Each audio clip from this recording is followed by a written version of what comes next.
Hello students of class 6th. Today we are going to read chapter 14. A fairy went a marketing. It's of English reader and the poem is written by Rose Tellman. बहुत सुंदर कविता है और इस कविता के अंदर एक जो फेरी है यानी परी है वो मार्केटिंग के लिए जाती है। अब मार्केटिंग के लिए जब वो गई तो उसके साथ क्या क्या होता है देखते हैं। ए फेरी वेंट ए मार्केटिंग, एक फेरी एक मार्केटिंग यानी शॉपिंग के लिए गई, खरीदारी के लिए गई। She bought a little fish, उसने एक छोटी मछली खरीदी। She put it in A crystal ball, उसने एक इसे कटोरे में, क्रिस्टल होता है ना जो नट के रूप में का होता है, उसमें बाउल में उसने कटोरे में उसको रखा। Upon a golden dish, golden dish यानी सुनहरी जो डिश था बर्तन उसके अंदर रखा। An hour she set a wonderment, 1 घंटे के लिए वो क्या हुई, आश्चर्य में पड़ी रही, सोचती रही, विचारती रही, उसे आश्चर्य होता रहा। She watched it's silver gleam, वो इसकी जो सिल्वर कलर की यानी मछली जो थी चांदी कलर की उसकी जो चमक थी उसने उसको देखा। And then she gently took it up, और फिर उसने बड़े प्यार से इसे उठाया। And slipped in it in a stream, और इसे एक नदी में फिसला दिया, यानी इस मछली को क्या किया उसने, नदी में जाने दिया, बहा दिया। तो भाई अभी तक हमने क्या पढ़ा कि एक परी है और उस परी ने क्या किया, वो मार्केटिंग के लिए गई और उसने वहाँ से एक मछली खरीदी। मछली गोल्डन कलर की थी और उसे मछली ने उसने 1 घंटे तक उसे देखा और उसके बारे में कुछ सोचा और बाद में उसे एक नदी में बहा दिया, यानी उसे आज़ाद कर दिया। अपने जो उसका बाउल था, क्रिस्टल बाउल था, यानी कटोरे से निकाल करके उसे नदी में बहा दिया। ए फेरी वेंट ए मार्केटिंग, एक फेरी यानी परी कहाँ गई भाई, मार्केटिंग के लिए गई यानी शॉपिंग के लिए गई। She bought A coloured bird, उसने एक रंगीन पक्षी खरीदा। इट सेंग द स्वीटेस्ट, ये सबसे मीठा गीत गाता था। श्रेल्स्ट और सॉन्ग यानी सबसे तेज तीखा गीत। That ever she had heard, जो उसने कभी सुना हो, इतना बढ़िया गीत। She sat beside its painted cage, वो कहाँ बैठ गई, इसके बगल में यानी पिंजरा था, जो पिंजरा पेंट किया हुआ था, पिंजरा रंग किया हुआ था इसमें, उसके बगल में वो बैठ गई। And listened half the day, और आधे दिन तक उसे सुनती रही। And then she open the wide the door, फिर उसने जो चौड़ा दरवाज़ा था उस पिंजरे का उसको उसने खोल दिया। And let it fly away, और उसे उड़ जाने दिया। अब देखिए मछली के साथ क्या किया था परी ने, उसे भी आज़ाद कर दिया था और यहाँ पक्षी को भी आज़ाद कर दिया। यानी एक जो परी थी वो मार्केटिंग के लिए गई, उसने एक रंगीन पक्षी खरीदा और ये सबसे मीठा गीत गाता था, सबसे तेज गीत गाता था जो कि उसने कभी सुना हो। फिर वो पिंजरे के बगल में बैठ गई, जो कि पिंजरा पेंटेड था यानी रंगीन पिंजरा था, उसके बगल में बैठ गई। फिर आधा दिन तक उसने उस गीत को सुना और फिर जो चौड़ा दरवाज़ा था उस पिंजरे का उसने इसे खोल दिया और पक्षी को उड़ जाने दिया। अंत में क्या किया, ए फेरी वेंट ए मार्केटिंग, फिर एक फेरी कहाँ गई, मार्केटिंग के लिए गई, शॉपिंग के लिए गई। She bought a winter gown, उसने एक सर्दी का जो गाउन होता है कपड़ा वो खरीदा, जो कि बड़ा सा कपड़ा होता है और वो ठंड से बचाता है, जैसे कि आप चित्र में देख रहे हैं इस प्रकार का gown. She bought a winter gown, she all stitched about with gossamer, अब क्या गोसमर, गोसमर होता है यानी पतली महीन जो सिलाई होती है वो होती है। स्टिच यानी सिला हुआ था वो गाउन, और उसमें काफ़ी पतली पतली सिलाई की हुई थी, जिसे कुछ डिज़ाइन बना देते हैं सिलाई करके, इस प्रकार से वो बना हुआ था। And lined with thistle down, और नीचे की तरफ जो बनाए हुए थे वो कांटीनुमा झाड़ीनुमा डिज़ाइन बनाए हुए थे, सभी लाइनों में थे। She wore it all afternoon, उसने दोपहर के बाद का पूरा समय उसे पहन के रखा। She with prancing and delight, और काफ़ी प्रेंसिंग होता है इससे उछलते हैं खुशी के मारे इधर उधर, और डिलाइट होती है हैप्पीनेस, खुशी के मारे वो पूरे दिन क्या करती रही, इसे घूमती रही उस गाउन को पहन के। And then gave it to a little frog, तब उसने इसे एक छोटे मेंढक को दे दिया। To keep him warm at night, ताकि वो रात के समय में गर्माहट पा सके यानी गर्म रह सके। तो ये आपकी छोटी सी पोएम थी रिटन बाय रोज टेलमैन। तो अब परी के बारे में हमने क्या क्या पढ़ा, पहले उसे एक मछली प्राप्त होती है जो खरीदती है वो बाज़ार से, और फिर उसे वो नदी में आज़ाद कर देती है। फिर वो पक्षी खरीदती है, उसको वो पिंजरा खोल करके उड़ जाने देती है यानी उसे भी आज़ाद कर देती है। और तीसरा उसने गाउन खरीदा था अपने लिए, जो पूरा दिन पहन के खुशी में घूमती है, लेकिन बाद में उस गाउन को भी एक मेंढक को दे देती है ताकि वो ठंड से बच सके रात के समय में। तो ये तीनों ही काम उसके क्या थे, चैरिटी वाले काम थे, तो जो दान वाले काम थे, जिससे उसको अच्छा लगा होगा। अब आगे बढ़ते हैं एक्सरसाइज की तरफ। We proceed to the next page for the exercise. First exercise, understanding the poem, tick the correct answer. सही जो जवाब है उन्हें हमें टिक करना है। पहला है ए फेरी वेंट आउट फॉर, एक जो फेरी थी वो बाहर गई, किस बात के लिए गई थी, मार्केटिंग के लिए, या सेलिंग क्लोथ्स, कपड़े बेचने के लिए, या फिर प्लेइंग, खेलने के लिए। तो और सही, हमारा जो सही ऑप्शन है, our correct option is marketing.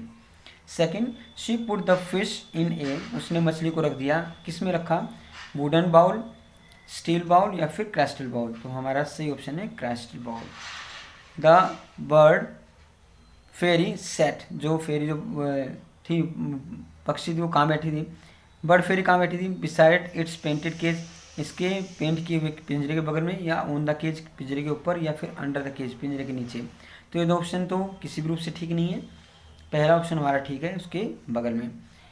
अब अगला आता है answer the given questions that you will be provided, और उसके बाद आता है read the extract and answer the given questions. अब नीचे पैराग्राफ दिया हुआ पोएम का, उसे पढ़ें और नीचे जवाब दें। She bought a winter gown, उसने एक सर्दी का गाउन खरीदा, all stitched about with gossamer और with line with thistle down, she wore it all the afternoon. उसने एक विंटर गाउन खरीदा और जो कि सिलाई किया हुआ था, और बड़ी महीन सिलाई थी उसके ऊपर, और जो कांटेदार जो डिज़ाइन थे वो बनाए हुए थे वहाँ पे, और दोपहर के बाद का समय उसने उसे पूरा पहना। अब यहाँ पे इसकी क्वेश्चन दी है, who is she in the above stanza, she कौन है, ऊपर वाले स्टेंजा में शी कौन है। तो हमारा जवाब होगा शी रेफर्स, आपको ये जवाब अगर पूछा जाए तो इस तरीके से लेना है, she refers to the fairy, ठीक है, FAIRY, तो ये फेरी आ गया आपका। वट डिड शी बाय, उसने क्या खरीदा, तो यहाँ पे पहली लाइन में दिया है she bought a winter gown, तो ये सीधा सीधा जवाब हो जाएगा आपका she bought a winter gown. Next है आपका for how long did she where it, कितने समय तक उसने इसे पहने रखा। तो शी, क्या जवाब हो जाएगा आपका, शी वोर इट ऑल द आफ्टरनून। स्पष्ट लाइन दी है तो आप वैसा का वैसा लिख देंगे, यहाँ पे आपको आसानी हो जाएगी। शी वोर इट ऑल द आफ्टरनून, ये आपका क्लियर जवाब है। आगे आएगा what does it refers to in the last line. It जो शब्द है वो लास्ट लाइन में, अंतिम लाइन में किसको शो कर रहा है, तो इट रेफर्स टू, आपका जवाब हो जाएगा इट, इससे थोड़ा सा एपोस्ट्रोफ कोमा लगा देंगे ऊपर, इट रेफर्स, इन्वर्टेड कोमा से लगा के हमने इसे क्लोज कर दिया, सिंगल लगा सकते हैं। तो इट रेफर्स टू, इट किसको रेफर कर रहा है द ए विंटर गाउन, तो द विंटर गाउन हो जाएगा। यहाँ पे दोबारा रिपीट कर रहे हैं तो हम द लिखेंगे, द विंटर गाउन, GOWN, यहाँ फुल स्टॉप। अगला हमारा क्वेश्चन आता है write down the rhyming words. Rhyming words जैसे फिश है, फिश से बोलने में जो एक जैसा शब्द है उसे लिखना है। फिश का हम लिख देंगे विश, कुछ भी लिख सकते हैं, आपको जो भी वर्ड आपको ठीक लगे, क्योंकि यहाँ पे कहानी है कि पोएम से लेना में। ग्लीम का आप लिख सकते हैं बीम, जो भी आपको ठीक लगे राइमिंग वर्ड आप वो लिख सकते हैं। Now we shall proceed to the next page. Bird, bird का आप वर्ड लिख सकते हो, कुछ भी लिख सकते हैं, वर्ड लिख दिया मैंने। गाउन का ब्राउन, BROWN लिख सकते हैं। डिलाइट का लाइट भी लिख सकते हैं आप। फाइट, माइट, कुछ भी लिख सकते हैं, जो भी आपको लगे। अब आइए writing fun, write homophones for these words and thereafter frame sentences of both the homophones. आपको होमोफोन्स लिखने हैं, तो ऐसे शब्द होते हैं जो बोलने में सेम रहते हैं। अब 8 EIGHT 8 भी होता है और 8TE 8 होता है। ऐसे आवर HOUR भी होता है, OUR भी आवर होता है। देयर THERE भी देर होता है और THEIR भी देर होता है। और वेस्ट, वे की स्पेलिंग WASTE, ये अलग अलग हैं, इनके मीनिंग डिफरेंट हो जाते हैं, बोलने में सेम होते हैं। तो इसी प्रकार से ये क्या कहा है कि यहाँ पे इन वर्ड्स के write homophones for these words and thereafter frame sentences. तो सेंटेंसेस का स्पेस है नहीं यहाँ पे, आप अगर और चाहें तो अपनी तरफ से और वर्ड्स बना करके इस प्रकार से आप यहाँ लिख सकते हैं। You can write by yourself, try better by yourself only. Okay, now come to the next exercise that is grammar fun. क्या ग्रामर फन में क्या है? Fill in the boxes with correct words. इसमें सही से words हमें भरने हैं। ए रिवर, अब यहाँ पे क्या होगा? FLOWS, एक नदी बहती है। फिर ऐसे a the wind blows, BLOWS। The lion roars, ROARS। ऐसे आपको फोर्थ और फिफ्थ करने, आप अपनी तरफ से भी करेंगे, से प्रैक्टिस करेंगे। Fill in the blanks by adding ING to the verb in the bracket. Bracket में जो वर्ड्स दिए हैं इनमें ING लगा करके आपको इसे भरना है। जैसे द बॉयज आर, यहाँ प्ले है तो इसमें ING लगा देंगे तो क्या बन जाएगा? Playing, playing football. The women are dash TV, तो यहाँ पे वॉच, वॉच में ING लगाएंगे तो क्या हो जाएगा? Watching, watching TV। इस प्रकार से बाकी दो आप करेंगे, अभ्यास करेंगे, that will be your practice work. Now proceed to the next one, subject verb agreement. Agreement यानी सब्जेक्ट का वर्ब के साथ एग्रीमेंट होना चाहिए। जैसे ही इज़ गोइंग, तो यहाँ पे ही के साथ इज आया, लेकिन अगर मैं ही के स्थान पे दे लगा दूंगा तो दे इज गोइंग नहीं होगा, वो हो जाएगा दे आर गोइंग। इसका मतलब ये है कि वर्ब का सब्जेक्ट के साथ एग्री होना बहुत ज़रूरी है, यानी वर्ब सब्जेक्ट के अनुसार ही लगती है। Proceeding to the next page, यहाँ पे tick the correct verb given in the brackets. तो ब्रैकेट में जो सही वर्ब है सब्जेक्ट के अनुसार, उसे आपको क्या करना है? टिक करना है। सोनल इज या are working on the science project. तो सोनल इज होता है, सोनल आर होता है, तो सोनल इज होता है, तो इस पर हम टिक करेंगे। Each of these officers is या आर इंटेलिजेंट। इन ऑफिसर्स में से हर एक इंटेलिजेंट है, तो हर एक का मतलब एक ही होगा, तो यहाँ इस पे हम टिक लगाएंगे। द न्यूज़ इज या आर एनकरेजिंग वन। ये जो खबर है किसी को भी एनकरेज करने वाली, तो खबर है तो यानी सिंगुलर हो गया।